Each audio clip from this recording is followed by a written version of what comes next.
Hai adik-adik, kembali lagi dengan Kak Rina di online class 101. Kali ini kita akan belajar kelas 5, bab 1, melihat karena cahaya, mendengar karena bunyi. Ini adalah pelajaran ilmu pengetahuan alam dan sosial dari kurikulum Merdeka ya. Mungkin tidak semua sekolah yang akan menggunakan kurikulum ini karena hanya sekolah namanya sekolah penggerak ya yang, sudah bisa menggunakan ini karena kepala sekolah, guru-gurunya sudah, pelatihan untuk, bisa menggunakan kurikulum ini. Nah jadi, di kurikulum Merdeka, IPA atau ilmu pengetahuan alamnya digabung dengan IPS ya adik-adik ya. Nah kita mulai yuk untuk, pembahasan pertama yaitu tentang cahaya dan sifatnya. Yuk di-subscribe dulu, klik loncengnya, like dan share juga ya. Gimana kabar adik-adik hari ini? Semoga semuanya dalam keadaan sehat. Nah, kita akan mulai. Ini adalah bukunya ya adik-adik ya. Ini dari buku Kementerian Pendidikan Kebudayaan Riset dan Teknologi Republik Indonesia.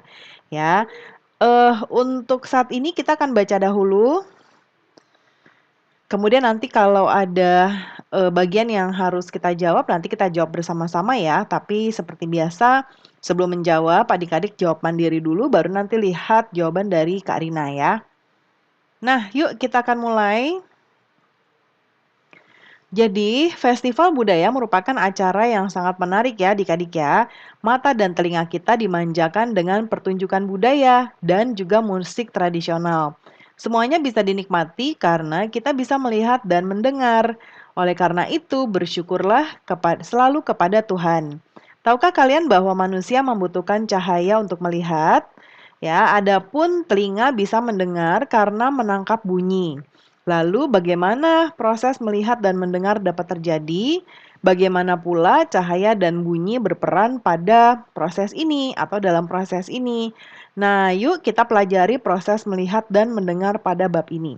Nah, tujuan pembelajarannya adalah untuk menjelaskan sifat-sifat bunyi dan cahaya melalui percobaan sederhana. Karena IPA nanti akan ada banyak percobaan ya adik-adik. Tapi nanti di bagian percobaan Karina akan serahkan ke Bapak Ibu Guru untuk memandu alat-alatnya, bahan-bahannya, dan juga cara menggunakannya ya. Nah, kemudian kita akan membahas materinya saja dan jawabannya ya.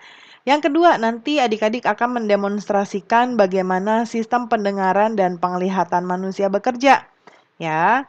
Yuk kita mulai di topik A. Jadi videonya nanti akan ada beberapa bagian. Judul kali ini adalah cahaya dan sifatnya. Nah, sebelum memulai, ada pertanyaan esensial atau pertanyaan yang akan terkait dengan pelajaran hari ini. Di akhir pembelajaran, nanti adik-adik sudah akan bisa menjawab 4 pertanyaan ini. Yaitu yang pertama, bagaimana cahaya merambat?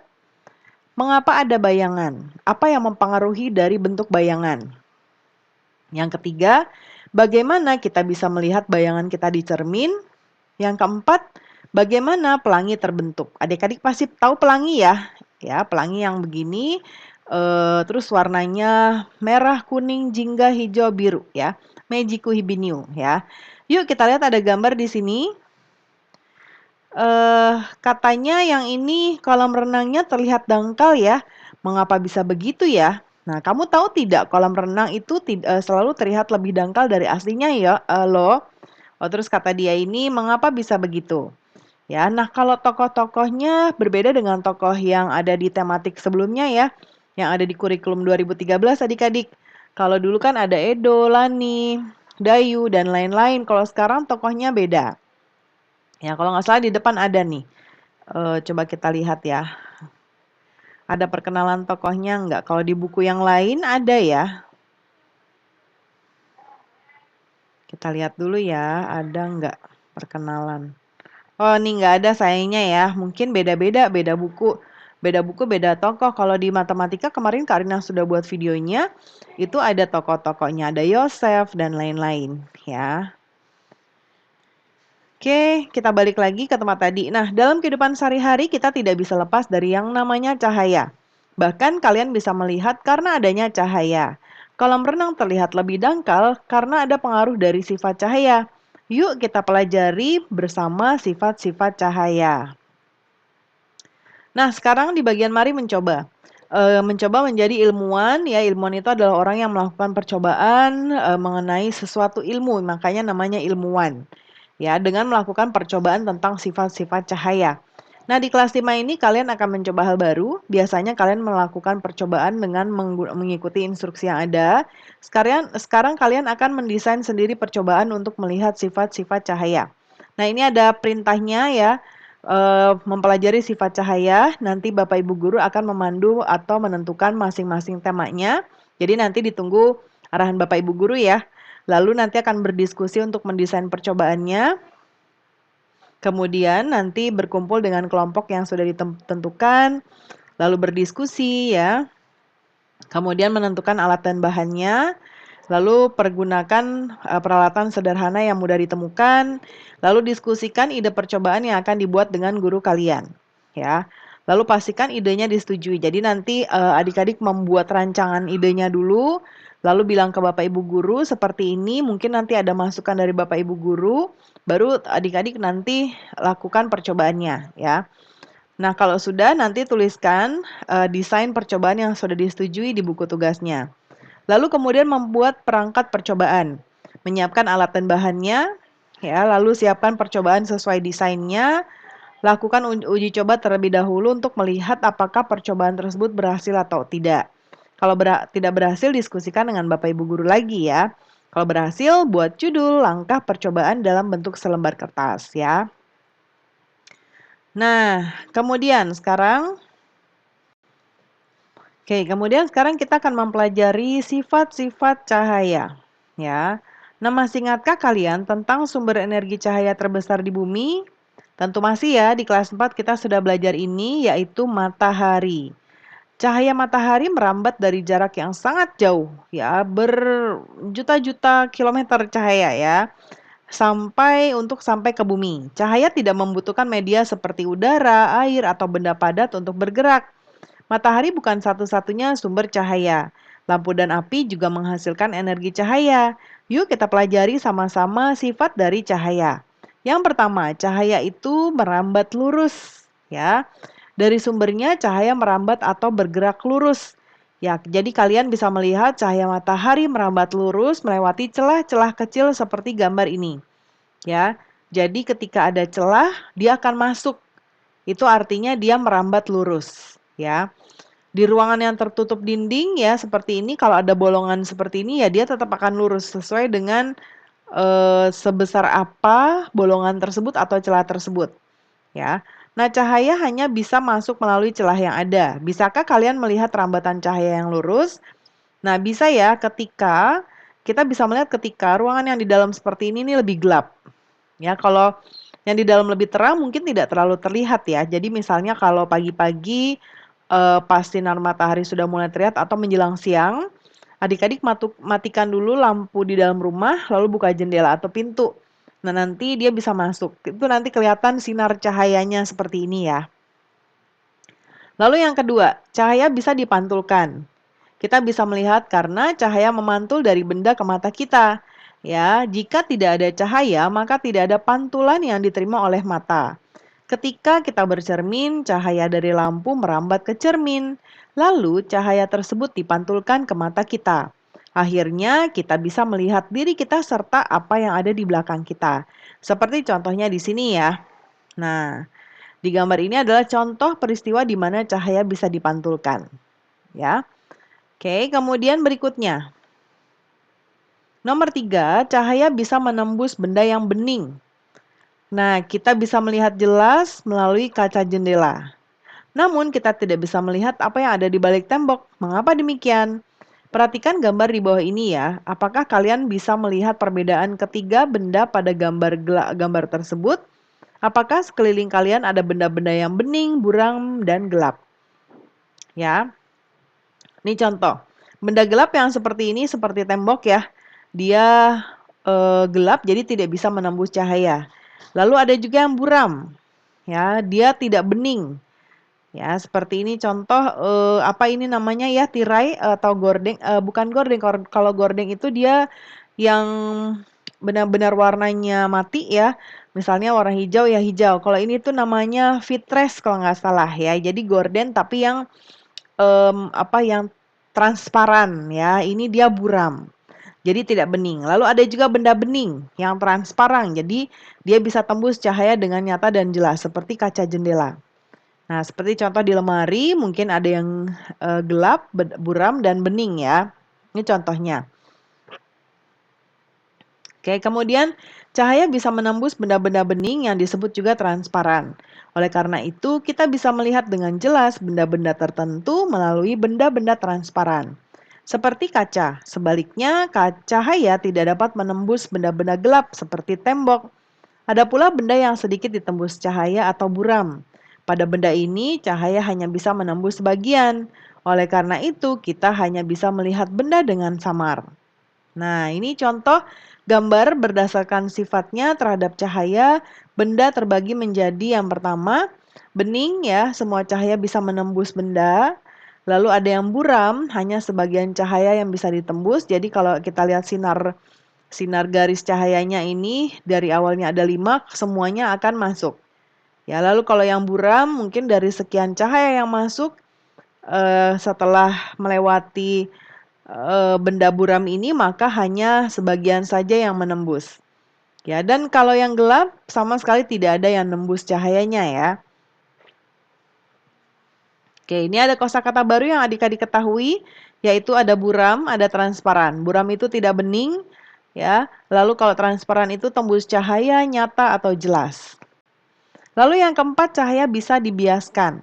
Selain bisa menembus benda bening, cahaya juga dapat dibiaskan atau dibelokkan ketika menembus media yang berbeda. Misal udara menembus ke air ya, cahaya bisa dibiaskan atau dibelokkan. Hal inilah yang membuat Agalan dan Banu melihat kolam renang lebih dangkal dari seharusnya. Ya, ini contoh. Ya, untuk yang nomor 1, ini adalah posisi bayangan ikan. Ya, ini yang kita lihat. Lalu yang kedua, ini sebetulnya posisi ikan yang sebenarnya. Yang ketiga, ini adalah kedalaman yang sebenarnya. Lalu yang keempat, ini adalah kedalaman yang terlihat oleh mata kita. Ya, seperti contohnya kalau adik-adik tuang air ke dalam gelas seperti ini, gelasnya gelas yang bening ya. Lalu adik-adik taruh sendok atau garpu atau sumpit. Dia biasanya akan seperti patah begini. Ya, ininya kemana gitu. Jadi sebenarnya nggak nyambung. Padahal itu hanya pengaruh dari bias cahaya. Ya, nah, ketika kalian mengamati ikan dalam kolam, posisi ikan yang terlihat oleh mata bukanlah posisi aslinya. Hal ini terjadi karena cahaya dibiaskan ketika menembus air. Peristiwa ini juga yang menyebabkan sendok terlihat bengkok ketika sebagian sendok dicelupkan ke dalam air. Kemudian yang kelima, cahaya bisa diuraikan. Tahukah kalian bahwa cahaya putih merupakan gabungan dari berbagai macam warna? Cahaya matahari merupakan salah satu contoh cahaya putih. Cahaya ini bisa diuraikan menjadi warna pelangi menggunakan prisma transparan. Seperti ini ya. Ini prisma segi 4. Nah, cahaya menembus prisma akan dibiaskan dan terurai menjadi warna-warna pelangi seperti ini. Jadi awalnya sinar biasa, sinar putih, lalu ketika melewati prisma seperti ini, dia akan berubah warnanya. Jadi memencar gitu ya. Jadi warnanya ada merah, jingga, kuning, hijau, biru, nila, dan ungu. Ya. Kemudian berikutnya kita sudah menemukan kosakata baru lagi. Kalau tadi sudah ada 2, sekarang jadi 3, yaitu bias. Ya, bias itu adalah belokan arah karena menembus benda bening yang lain. Berikutnya, pernahkah kalian melihat pelangi? Kapan pelangi terbentuk di langit? Pelangi terjadi ketika hujan diiringi dengan sinar matahari. Air hujan bersifat seperti prisma yang akan membiaskan dan menguraikan cahaya matahari menjadi warna pelangi. Kalian juga bisa membuat pelangi sendiri ya dengan bantuan kaca dan air. Ya, seperti contoh ini. Ini adalah gambar pelangi ya. Biasanya terjadi setelah hujan ya. Berikutnya yang keenam, ketika cahaya dihalangi akan terbentuk bayangan. Cahaya merambat lurus dan tidak dapat berbelok, ya. Nah, ketika cahaya mengenai suatu benda, maka cahaya yang terhalang benda akan membentuk bayangan. Perhatikan kedua gambar di bawah ini. Ini adalah gambar bola tenis, ya. Mengapa bola tenis bisa memiliki bentuk bayangan yang berbeda? Kalau ini lebih panjang ya, bahkan melebihi diameter dari bola itu sendiri. Kalau yang ini dia dekat dengan bendanya, ya. Nah, kemudian sekarang kita akan menebak sifat-sifat dari cahaya. Sekarang mari kita saling melakukan dan mengamati percobaan mengenai sifat-sifat cahaya dari kelompok lain. Siapkan alat dan bahan, serta langkah percobaan yang rapi untuk dicoba oleh teman kalian. Saat kalian melakukan percobaan yang disiapkan oleh teman kalian, tuliskan hasil percobaan tersebut di buku tugas. Kemudian, tebaklah sifat cahaya yang sedang dibuktikan oleh teman kalian. Ya. Sekarang, refleksikan dari kegiatan yang sudah kita lakukan sampai halaman ini. Yang pertama, bagaimana perasaan kalian menjadi ilmuwan? Kalau ini nanti dijawab oleh adik-adik sendiri ya. Gimana perasaannya? Senang, masih bingung, atau takjub, dan lain-lain. Yang kedua, bagaimana perasaan kalian jika teman kalian berhasil menebak sifat cahaya dari percobaan yang kalian siapkan? Senang misalnya, atau misalnya takjub, kenapa kok bisa? Berarti kalau teman-teman kita bisa menebak eh, percobaan kita, berarti kita mempraktekannya dengan baik ya. Yang ketiga, apa kesulitan yang kalian hadapi dalam melakukan kegiatan ini? Bagaimana kalian mengatasinya? Nah, ini disesuaikan juga dengan keadaan adik-adik ya saat melakukannya. Mungkin kesulitannya misalnya kerjasamanya kurang baik misalnya, atau peralatannya kurang maksimal, atau mungkin misalnya hasilnya yang kurang baik ya. Terus bagaimana cara mengatasinya? Yang keempat, apakah kalian puas terhadap hasilnya? Adakah yang ingin kalian perbaiki? Ini juga sesuai dengan adik-adik. Nah, yang kelima, Karina bisa pandu untuk menjawab. Jangan lupa dijawab dulu sendiri ya. Yang kelima, bagaimana cahaya merambat? Tadi kita sudah baca bahwa cahaya merambat lurus ya. Lalu nomor 6, mengapa kalian memiliki bayangan? Dan mengapa bayangan tubuh kalian dapat berubah-ubah? Karena tubuh manusia tidak tembus cahaya sehingga terjadi bayangan. Ya, bayangan tubuh berubah-ubah karena arah cahaya dan kedekatannya juga berbeda-beda. Misalnya bayangan di ruang berlampu akan berbeda dengan bayangan di luar dengan matahari. Yang ketujuh, mengapa kita bisa melihat bayangan di cermin? Nah, karena cahaya memantulkan bayangan dari cermin ke mata kita. Lalu yang kedelapan, bagaimana pelangi terbentuk? Nah, cahaya matahari diuraikan oleh air hujan sehingga akan membentuk 7 warna pelangi ya. Yang kesembilan, apakah sifat cahaya yang paling sering kalian rasakan sehari-hari? Ya, yaitu kalau ini bervariasi sesuai dengan apa yang adik-adik rasakan setiap hari ya. Contohnya misalnya Kak Rina adalah cahaya matahari, cahaya lampu, atau mungkin senter atau lilin kalau misalnya sedang mati lampu dan adik-adik tidak punya senter ya. Yang ke-10, bagaimana cahaya berperan terhadap penglihatan kita. Jadi, cahaya memantul dari objek ke mata kita sehingga kita bisa melihat sesuatu benda.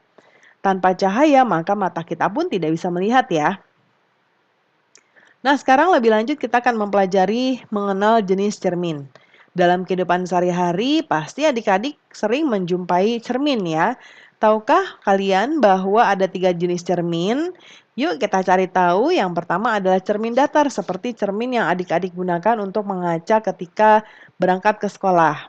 Ya, itu adalah cermin datar. Jadi yang biasa kita pakai. Selain kita berdiri di depan cermin datar, kita juga bisa melihat pantulan yang sama persis ukurannya. Ya, ukurannya sama persis dengan kita. Lalu cermin cembung ya. Pada cermin cembung ini, bayangan terlihat lebih kecil dan lebih jauh. Selain itu, area belakang kalian akan terlihat lebih lebar. Nah, cermin cembung digunakan untuk kaca spion pada alat transportasi. Ya, kaca spion mobil, motor ya. Dan juga di tikungan jalan untuk memberikan informasi kepada para pengemudi. Ya, misalnya di sini belokan, ya, kayak gini nih. Kalau tidak dipasang ini, mungkin ketika mungkin banyak pohon atau ada bangunan, jadi ketika belok kita nggak bisa tahu nih siapa atau apa mobil atau motor yang akan berpapasan dengan kita. Tapi dengan seperti ini kita bisa tahu ya. Nah, kemudian cermin cekung. Cermin ini kalau kalian lihat, kalian akan terlihat lebih besar. Ya, jika kalian bercermin dari jauh, maka bayangannya terbalik. seperti ini nih. Ya, namun semakin kalian mendekat, bayangan akan kembali tegak dan semakin membesar. Nah, cermin memiliki permukaan yang rata. Hal ini membuat cahaya memantul beraturan, berkilat, dan bayangan yang dihasilkan juga mulus. Namun, jika permukaannya tidak rata, maka arah pantulan cahaya juga tidak beraturan ya. Oke, ini ada gambar arah pantulan cahaya di permukaan datar dan tidak datar. Kalau datar dia betul-betul seperti siku-siku begini ya, cahaya pantulnya. Kalau yang permukaan tidak rata dia arahnya kemana-mana gitu ya, tidak tetap ya. Nah sekarang berikutnya perhatikan pantulan angsa nih ya, ini angsa pantulannya. Apakah kalian bisa melihat perbedaan hasil yang permukaan yang beraturan dengan yang tidak beraturan? Ini yang beraturan lebih jelas ya. Kalau yang ini terlalu banyak genangan ombak airnya ya. Riaknya terlalu besar. Kemudian cahaya memiliki banyak kegunaan bagi kita adik-adik. Lampu merupakan salah satu kebutuhan yang paling mendasar dalam kehidupan kita. Kita perlukan lampu supaya malam-malam misalnya atau mati lampu kita bisa melihat ya. Nah, manusia juga dengan akalnya telah menciptakan berbagai teknologi dengan memanfaatkan cahaya. Saat ini sinar laser banyak digunakan dalam operasi mata. Panas yang dihasilkan dari sinar laser dapat digunakan sebagai alat bantu pengganti pisau. Tahukah adik-adik tenaga lain yang memanfaatkan cahaya?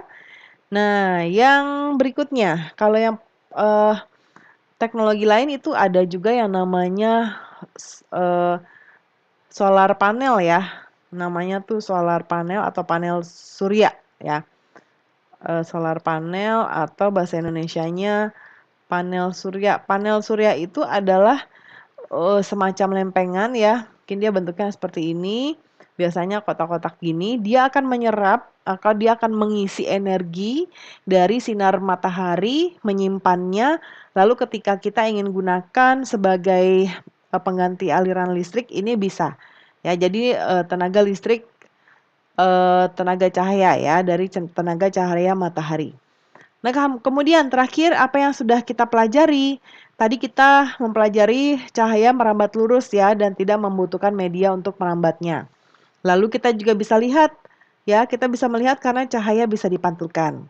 Benda memantulkan cahaya dari sumber cahaya ke mata kita. Ya, kemudian cahaya bisa menembus benda bening seperti kaca. Benda-benda tembus pandang seperti kain tipis dan kertas minyak hanya bisa ditembus oleh sebagian cahaya. Kemudian cahaya tidak bisa ditembus benda gelap seperti tembok, kayu, dan badan kalian. Nah, cahaya yang terhalangi ini kemudian akan membentuk bayangan. Kemudian berikutnya bentuk nomor 5, bentuk bayangan bergantung pada posisi benda. Jauh dekatnya sumber cahaya ya terhadap benda dan jenis cermin yang memantulkan cahaya.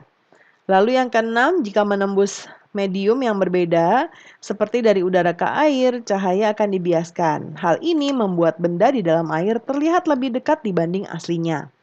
Kemudian yang terakhir, cahaya juga bisa diuraikan. Pelangi merupakan hasil pembiasan cahaya matahari yang diuraikan oleh air. Nah, pembahasan kita sudah selesai ya adik-adik. Video berikutnya kita akan bahas melihat karena cahaya. Semoga pembelajaran kita kali ini bisa bermanfaat ya. Jangan lupa di-subscribe, klik loncengnya, like dan share juga. Terima kasih sudah menonton sampai akhir. Mohon dimaafkan apabila ada kesalahan dalam perkataan maupun dalam materi yang diberikan. Sampai jumpa di pembelajaran berikutnya.